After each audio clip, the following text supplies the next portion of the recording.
এইরকম জঘন্য ক্রিকেট আর কতদিন? মানুষ ভুল থেকে শিক্ষা নেয়, নিজেদেরকে ইমপ্রুভ করে, কিন্তু আমরা কোথায় ভুল থেকে শিখলাম? নুয়ান তুষারার বলে তানজিদ হাসান তামিম 2024 টি20 ওয়ার্ল্ড কাপে সেম ডেলিভারিতে সেম শট খেলতে গিয়ে আউট হয়েছে। 2024 বাংলাদেশ সিরিজে তানজিদ হাসান তামিম নুয়ান তুষারার বলে সেম শট করতে গিয়ে আউট হয়েছে। 2025 শ্রীলঙ্কা সফরে তানজিদ হাসান তামিম নুয়ান তুষারার বলে সেম শটে সেম বলে আউট হয়েছে।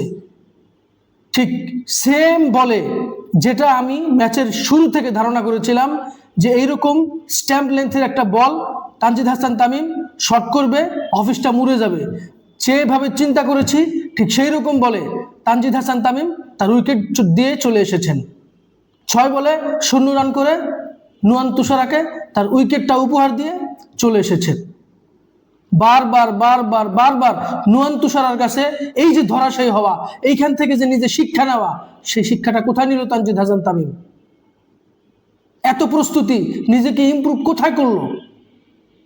সেম লেন্থ, এই লেন্থের বলে বারবার বারবার সে আউট হচ্ছে, অথচ নিজেকে ইমপ্রুভ করার কোনো সুযোগ আমাদের সামনে অন্তত দেখা গেল না। এখান থেকে আমরা কবে বের হব? অ্যাজ আ ক্রিকেট ফ্যান হিসেবে, ডাইহার্ট ফ্যান হিসেবে খুব আগে থেকেই চিন্তা করেছিলাম প্রথম ওভার নুয়ান তুষারাকে দিয়ে করবে, সেম লেন্থের বল করবে এবং পারভেজ হাসান ইমন, তানজিদ হাসান তামিম দুইজনের যে কোনো একজন সেম লেন্থের বলে আউট হবে। যা কথা, যা ভেবেছিলাম ঠিক তাই হয়েছে। তাওহিদ হৃদয়ের ব্যাটিংয়ে অফসাইডে সমস্যা, এটা সবাই জানে। তাওহিদ হৃদয়ের রানিং বিটুইন দ্য উইকেটে সমস্যা অনেক আগে থেকে, তার ব্যাটিংয়ে পড়ে যে সমস্যা, অফসাইডে খুব বেশি কমফোর্টেবল না,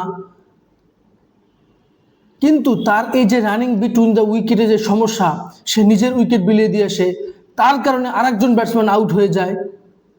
আজকে এত ক্রুশিয়াল মোমেন্টে তাওহিদ হৃদয় কেন তৃতীয় রান নেওয়ার এত প্রয়োজন? যখন বল হাতে কোনো প্রয়োজন নাই তো। ম্যাচুরিটি কবে হবে? গেম অ্যাওয়ারনেস কবে আসবে? এগুলো তো কমন বিষয়। কি দরকার ওই মুহূর্তে 1 রান বেশি নেওয়ার? ডিরেক্ট থ্রো স্টাম্পে লেগে গেছে। তাওহিদ হৃদয়ের ব্যাটিং অ্যাপ্রোচ তো ঠিক করতে হবে, তার রানিং বিটুইন দ্য উইকেট নিয়ে আরও বেশি কাজ করতে হবে। শ্রীলঙ্কা সিরিজে তার কারণে অন্যান্য ব্যাটসম্যানরা রান আউটের শিকার, সে নিজেও রান আউটের শিকার। এটা তার অনেক আগে থেকে সমস্যা, এবং তার কাছ থেকে এইরকম হতাশাজনক পারফরমেন্স আমরা আশা করি নাই। তাওহিদ হৃদয় অত্যন্ত নির্ভরশীল একজন প্লেয়ার, তার প্রতি আমরা আত্মবিশ্বাস রাখি, সেটা কোথায়? কি দরকার ছিল ওই রকম মুহূর্তে তৃতীয় রান নেওয়ার, যার ফলে বাংলাদেশ একেবারে ম্যাচ থেকে বের হয়ে যায়।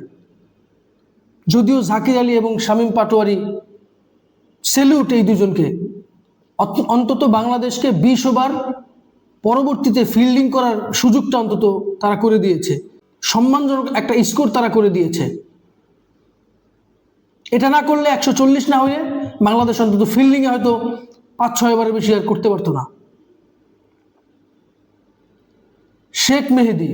শেখ মেহেদীর কথা কি বলবো, বলার কোনো ভাষা অন্তত আমার নাই।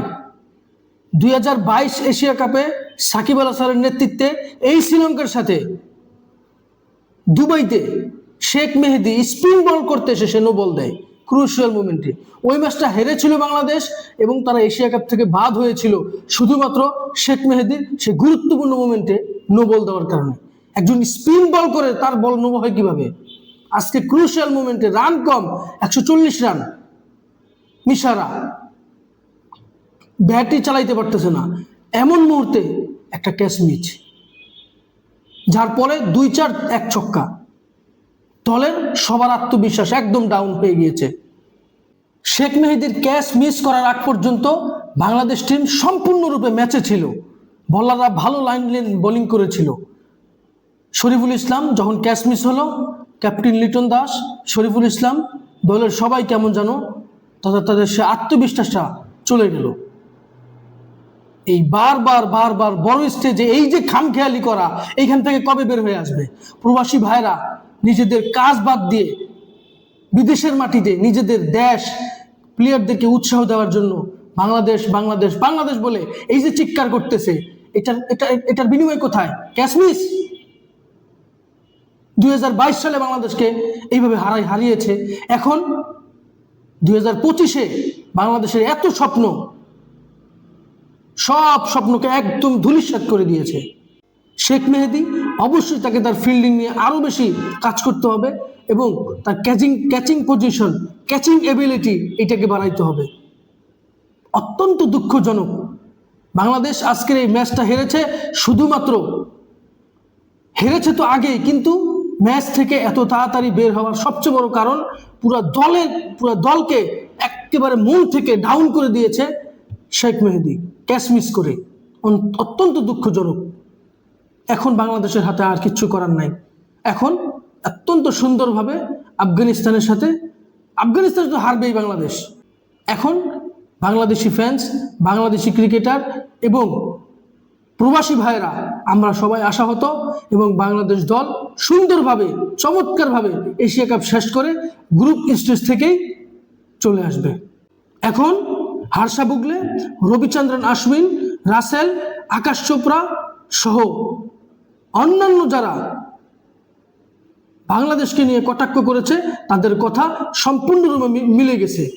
আমরা অতি উৎসাহী দর্শকরা বাংলাদেশকে বড় বানাতে চেয়েছি, কিন্তু সত্যিকার অর্থে বাংলাদেশের ক্রিকেটের স্ট্যান্ডার্ড খুবই জঘন্য। প্রথম 2 over maiden, T20 test playing country, অথচ তারা প্রথম 2 ওভার মেডেন যায়। এর চাইতে জঘন্য ক্রিকেটার কি হতে পারে? এজ আ ফ্যান আমরা হতাশ। কবে বাংলাদেশ নিজেদেরকে সত্যিকারের একজন ক্রিকেটার, একটা ক্রিকেটীয় কালচার তৈরি করবে সেটা কেউ বলতে পারে না। শেখ মেহেদীর এটার জন্য শেখ মেহেদীকে জবাবদিহিতা করতে হবে, সাসপেন্ড করতে হবে শেখ মেহেদীকে।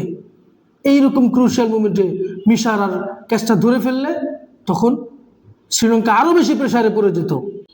অস্ট্রেলিয়ার দিকে তাকান, সাউথ আফ্রিকার দিকে তাকান, তারা শুধু রেজাল্টে বিশ্বাসী, ইমোশনাল তাদের অন্তরে কাজ করে না। আজকে শেখ মেহেদীকে জবাব দিতে হবে। তানজিদ হাসান তামিম আর কবে শিখবে? তানজিদ হাসান তামিমের সময় আমি মনে করি শেষ। নুয়ান তুষার আর বলে বারবার একই লেন্থের বল, একই লেন্থের আউট, একদম গেম অ্যাওয়ারনেস বলতে কিচ্ছু নাই। 5 বল ডট গেছে, আর একটা বল ডট গেলে কি হইতো? বাজে শট, এমন শট, বল না দেখেই শট। তাওহিদ হৃদয়কে তার কি বলবো? সে তো আন্তর্জাতিক প্লেয়ার। যেদিন থেকে নিজের প্রতি এই দম্ভিকতা তৈরি হয়েছে যে আন্তর্জাতিক প্লেয়ার, ওই দিন থেকে তাওহিদ হৃদয়ের পারফরমেন্স সব নিচের দিকে ডাউন হইতে শুরু করছে। শেখ মেহেদীর কথা কি বলবো? বাংলাদেশের ওয়ান অফ দ্য লেজেন্ড, মাশরাফির পরে যার ক্রিকেটীয় ব্রেন, 2022 সালে বাংলাদেশকে গ্রুপ স্টেজ থেকে বাদ করার পিছনে সবচেয়ে বড় অবদান শেখ মেহেদীর। 2025-এ বাংলাদেশকে গ্রুপ স্টেজ থেকে বাংলাদেশ টিমকে মোরালি ডাউন করার জন্য শেখ মেহেদী যথেষ্ট। এটা নিয়ে এখন ডিসকাস করতে হবে। এখন তাকায় থাকতে হবে শ্রীলঙ্কা হংকংয়ের সাথে কি করে, শ্রীলঙ্কা আফগানিস্তানের সাথে কি করে, আফগানিস্তান শ্রীলঙ্কার সাথে কি করে। এখন সবার দিকে তাকাইতে হবে। আমরা অত্যন্ত আশাহত। আপনারা আপনাদের মতামত অবশ্যই আমার সাথে শেয়ার করবেন।